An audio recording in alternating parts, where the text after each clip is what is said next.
इन मरी हुई मछलियों को तो ग्राहक खरीदेंगे भी नहीं। भैया अब तो इन लोगों का ज्यादा ही हो रहा है, मछलियां भी तालाब में नहीं रहेंगी तो हम क्या बेचकर गुजारा चलाएंगे। लगातार तालाब में गंदगी के चलते दोनों परिवार में झगड़ा होने लगता है। अबे और 2 कौड़ी के करीब मछुआरो, तुम दोनों का कुछ ज्यादा ही मुंह नहीं खुल रहा है। हाँ तो कब तक हम तुम्हारी सहते रहेंगे, और हम हर दिन नदी में साफ सफाई करते हैं और तुम लोग गंदगी मचाने से बाज नहीं आते। पैसे के बलबूते पर जो मन चाहे वो थोड़े ना करोगे। हम लोगों को डरने की कोई जरूरत नहीं है। अब अगर हमें जरूरत पड़ी तो हम मुकदमा भी दायर करेंगे। इस तालाब में जितना हक है उतना ही हमारा भी है। हाँ गंगा बहू तो ठीक कह रही है, इस बार अगर कोर्ट कचहरी भी जाना पड़ा तो हम जाएंगे, समझे। पल्ले नहीं दाने अम्मा चली पकाने।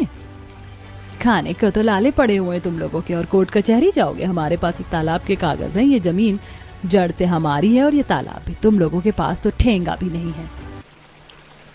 निरंजना की परिवार की खोखली धमकी से गंगा के गरीब ससुराल वाले दब कर रह जाते हैं, मगर कहते हैं ना, भगवान की लाठी में आवाज नहीं होती। देखते ही देखते तालाब का पानी जलस्तर पकड़ लेता है और एक दिन बहुत ही तेज आंधी तूफान उठता है, जिसमें अमीर ससुराल वालों का पक्का मकान हिलने डुलने लगता है।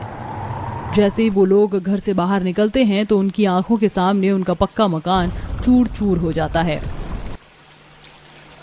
हे भगवान, मेरी तो धक धक बढ़ गई थी। बहू, अच्छा हुआ जो हम लोग समय रहते घर से बाहर निकल गए, तो बाल बाल बच गए, वरना आज क्या होता। तभी तालाब के अंदर से बहुत ही तेज लहर उठती है, जिसमें निशा बहने लगती है। मम्मी जी, संजीव मुझे बचाइए, वरना मैं डूब जाऊंगी, मुझे तैरना नहीं आता। निशान को डूबता देखकर गंगा बिना कुछ सोचे समझे तालाब में कूद पड़ती है। गंगा बहू, तू कहाँ तालाब में कूद पड़ी? अरे लहरें तेज हैं, बहा कर ले जाएंगे वहां, वापस आ जा, मेरा दिल बैठा जा रहा है। गंगा तेज तेज तैरते हुए जाकर निशा को बचा कर लाती है। निशा, होश में आओ, तुम सही सलामत हो।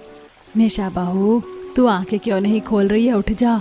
घबराइए मत माँ जी, निशा ने तालाब का काफी ज्यादा पानी पी लिया, इसलिए बेहोश हो गई, होश में आ जाएगी। बेघर अमीर परिवार वालों को गरीब परिवार वाले ही अपने घर में आसरा देते हैं, अपने निवाले का खाना भी उनके आगे परोस देते हैं और उनका सम्मान करते हैं। माँ जी, बाबूजी, भैया, भाभी, खास करके गंगा, तुम मुझे माफ कर दो। मैंने हमेशा तुम्हारे ससुराल वालों को सताया, तुम्हारी खुशियों को देखकर जलती रही, शायद इसीलिए ये सब हुआ। आखिर में निरंजना कल आपकी यादें हिस्से का कागज उन्हें लौटा देती है और अब दोनों बहू अपने अपने तालाब किनारे वाले ससुराल में खुशी खुशी रहने